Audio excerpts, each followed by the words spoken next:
I just made a very expensive mistake.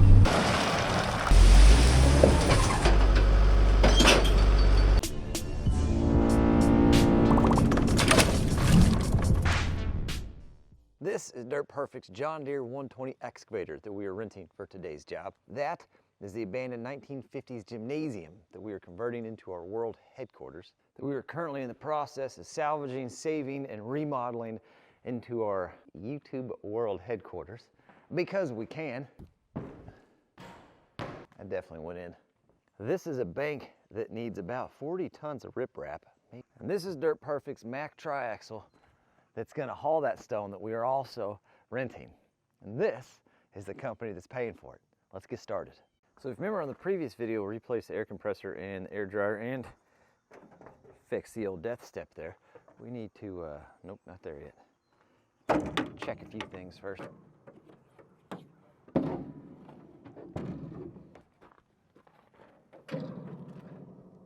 The big thing is the coolant, because we did lose some. And the sight glass, you can't really see it. There is some on it, probably about that much. Let's add just a little more to it.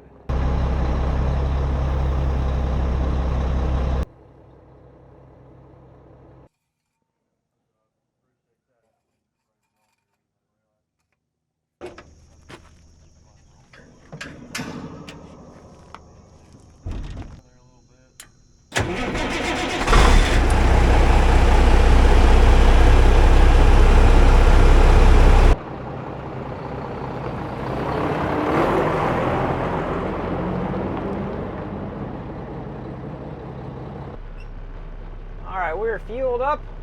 What is happening there? I don't know why the Forest Service is storing people in the back of their trucks, but hey, they're doing their own thing. We are fueled up. We are ready to go pick up some riprap. It's about a 20-minute trip.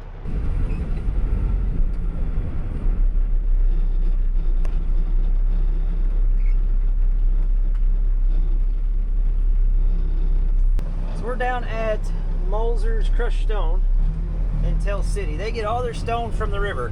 Well, the stone doesn't come from the river. It comes on barges, offloads up that conveyor belt, and then their conveyor system dumps it out along the yard. Moser's, fun fact, was the first company to move stone on the Ohio River. Kind of their claim to fame. They were the first ones to do that. There's several companies that do it now, but they were the first. And I did already do walk around and double check to make sure the gate is locked and closed. Just because it says closed there does not mean it's actually latched in the right position, but it is closed and latched. You don't want to be the guy at the stone yard that has to dump the load that just got loaded so you can secure your gate. So he's got scales in there, and he'll raise it all the way up. That motor will tell him how much is on there, and that's how he knows how much he's putting on me. You guys tell Stevie hi, though.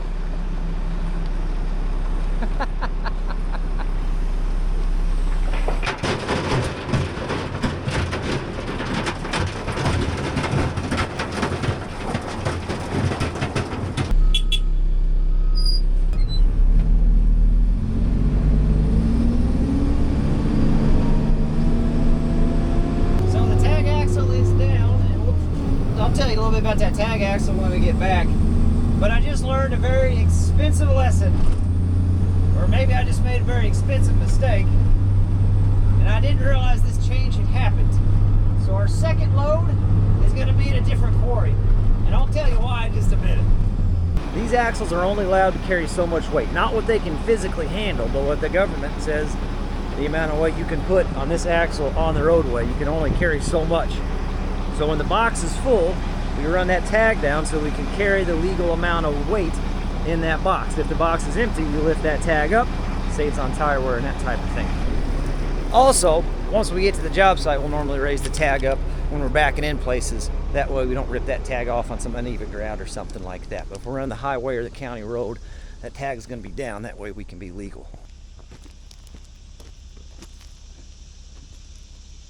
And get this machine moved out of the way.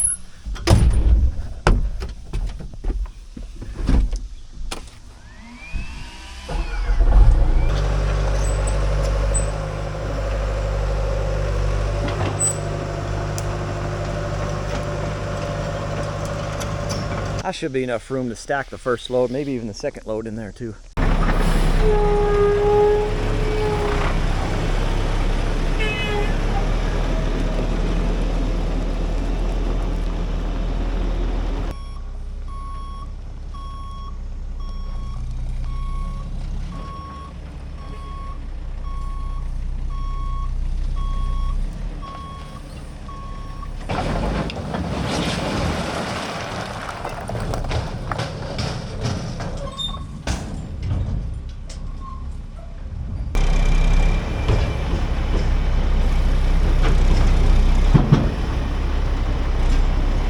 I've been making a dangerous assumption, and I just learned something whenever I went down there to the stone yard.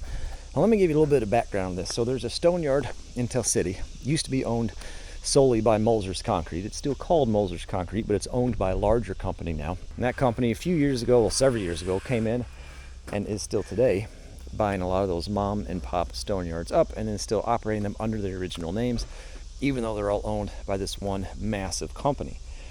There's also a quarry nearby as well. So the stone yard is about 50 minutes round trip, and the quarry is about an hour and a half round trip. Now, we've always known it's a little bit cheaper per ton at the quarry, but by the time you take in truck cost, fuel cost, and actual time, we've always just broken even, paying a little bit more per yard at the Tell City stone yard. And we've just been assuming, well, I've just been assuming, that even though the Tell City stone yard tonnage price has been going up, that the quarry yard price has also been going up and matching it, and that difference has been staying pretty much the same, and we're still breaking even. Well, if what they just told me down there is true, and by told me I mean showed me the tonnage charts, we're way off on that, which means the next load, we're heading to the quarry to get our load there, and we're gonna know for sure. So I just got back. I got both tickets. At the Tell City yard, I paid $32.75 a ton. Came out of there $650, just under 19 ton. And at a Tower Quarry, which the quarry is always going to be the cheapest place. But again, in the past, it's always just broke even, time, truck, fuel-wise. That's definitely not the case anymore, because out of the quarry, we ended up paying $18.45 a yard. Came out of there for $401, a tick over 20 tons. Still under the legal weight, 69,500 pounds. So we're gold on that. Unbelievable. Kind of makes a fella feel a little stupid. That is pretty wild of a difference. It used to never be like that. Also, shout out to the fella at the other place that told me about the price difference. Not all heroes wear capes. This is wild. You know what else is wild? These boots. These are Brunt workwears. It's got a composite toe in it, and Brunt is the one that is sponsoring today's video and a second video, which means they paid for this stone mat equipment rental and the truck rental. That's huge.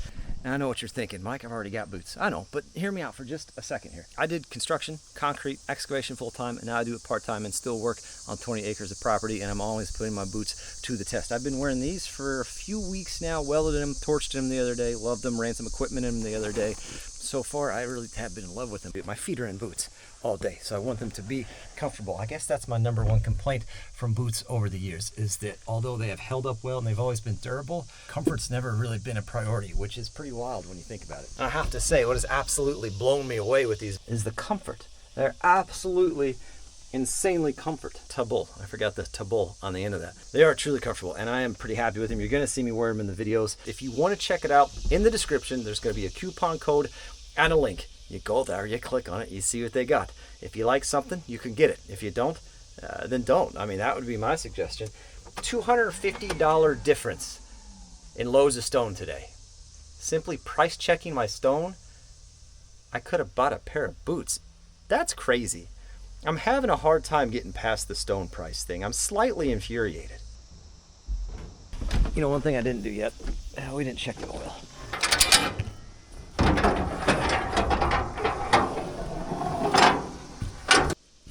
It's not a gimmick, it's a shirt, you know, it's made for wiping things. I feel like I need a t-shirt with a little check oil here. We're okay.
original DJI Action 3. Oh look, still recording. Nice.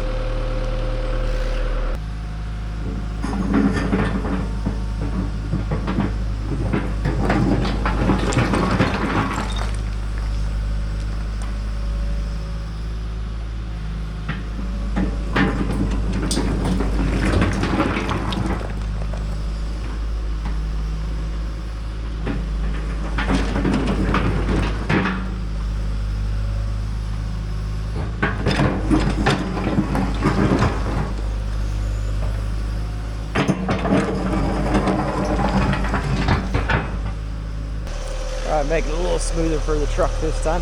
We're gonna pick up some of these rocks. Rocks are not good for tandems. They get between the tandems, they cause problems.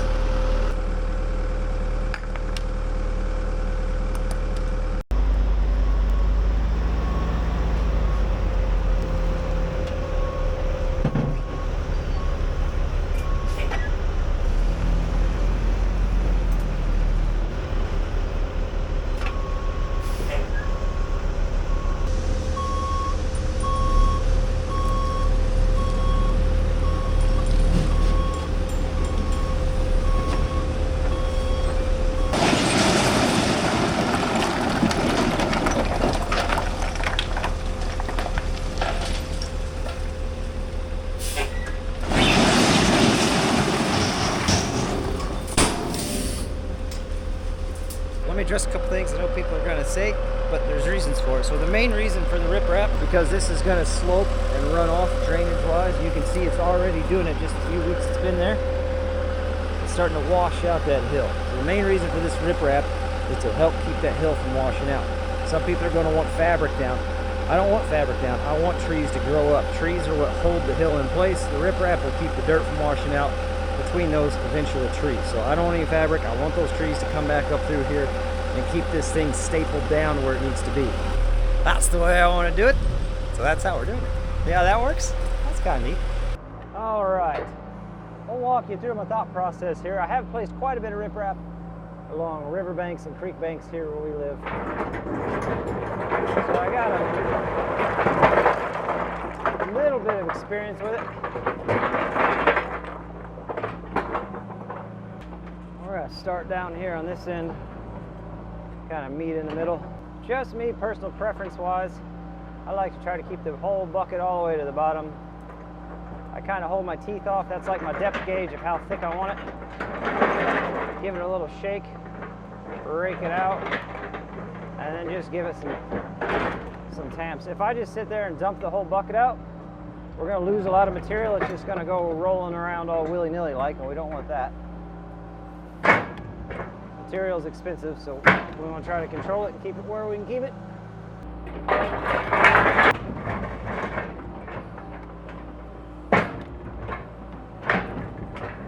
The 304 didn't want anything to do with these 1, 2, 3 dead stumps. We'll see if we can pop those real quick.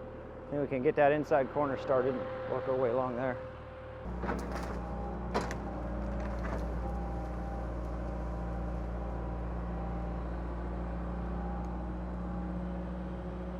I don't think this one's in the ground. I think it's just hanging out. Yeah. Oh, the wasps aren't happy, but they don't know it's me yet, and that's good.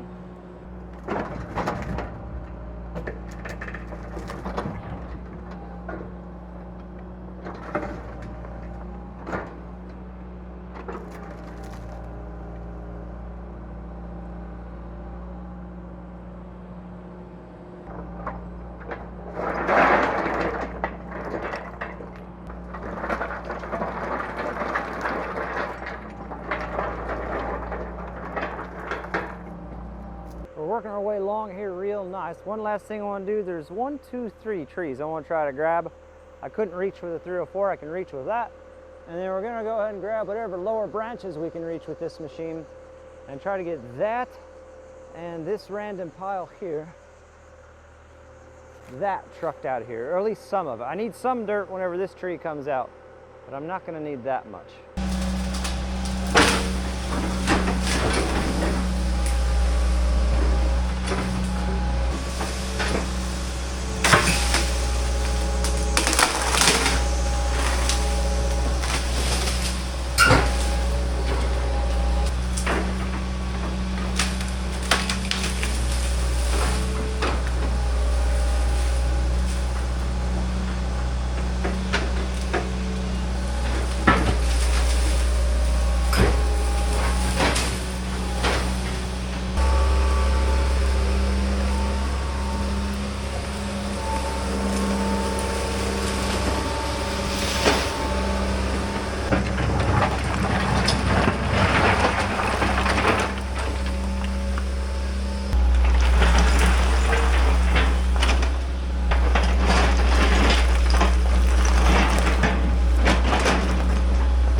pretty much have all that how I want it with the berm on top. We'll talk about that here in a second. I'm gonna go through and do one final little pat down, and then we should be done with the riprap part.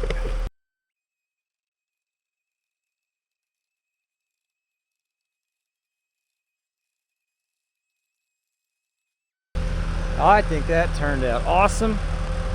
I love it. Looks good, good straight line.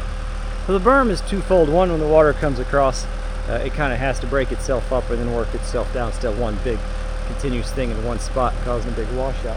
The other thing, and the more important thing, at least for me, is whenever we actually start running this as a shop for the YouTube headquarters, and we bring stuff down here to work on, that's one giant wheel chop for my random parked projects, so that the neighbors don't end up catching them in the backside of their church there. You know what I mean? No metaphor, it's a church. Yeah. Wheel choke. We are good. Mike approved it. We're gonna throw this in the bed. We're gonna throw the dirt on top of the bed, and we're gonna try to get that trucked off, and then we are done with this, and we'll go ahead and get it back to him. That way it's not just sitting here.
We got a full load on the truck, and I can easily lose what's left of that whenever we get rid of this tree. So that's perfect.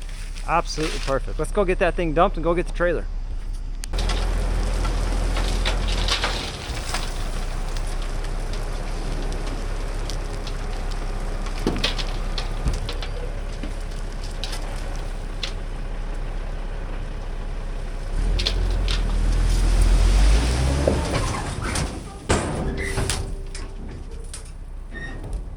Jack, hitch, pin, lights, hoses, chains crossed.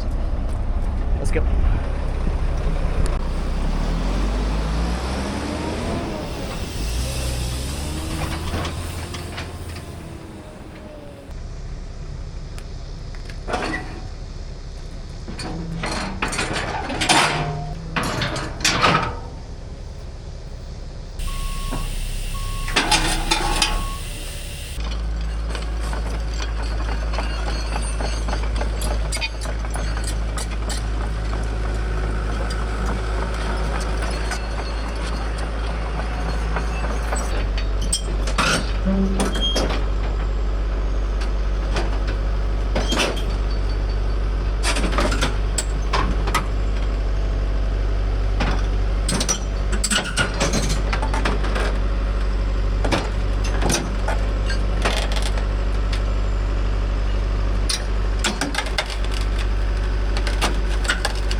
You know, this morning I was telling Mike I had a dream the 120 fell off the trailer, and we laughed about it because I have no intention of hauling the 120 anytime soon. This wasn't on today's agenda.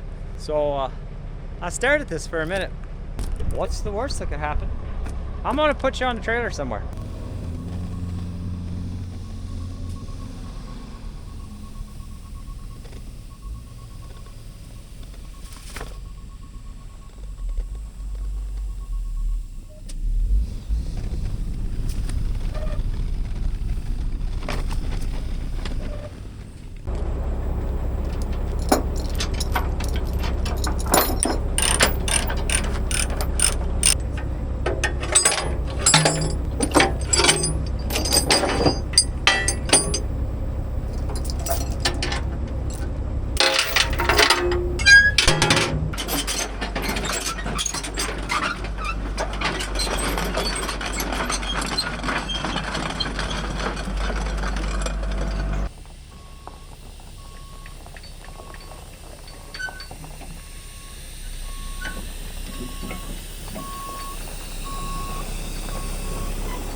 That's it. The day is over. The day is over, technically, an hour ago. But I was down here shooting the stuff with old man behind the scenes and Dirt Perfect over there because we just haven't had a chance to talk in a while. It was good catching up.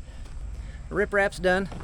Truck test seems to be good. A load of dirt and debris hauled out, and all thanks to Brunt Boots. So make sure you check them out. Even if you don't go and buy something, if you could at least hop on their social media and tell them thanks for supporting Kleeman, that would be fantastic.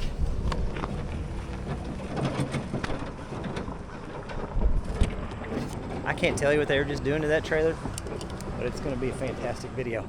Can't thank you guys enough for watching, and I hope I get to see you on the next one. I don't know what it's going to be, because the 304 is there for an emergency excavation job, which means I don't have it for the pool anymore. I'll figure it out.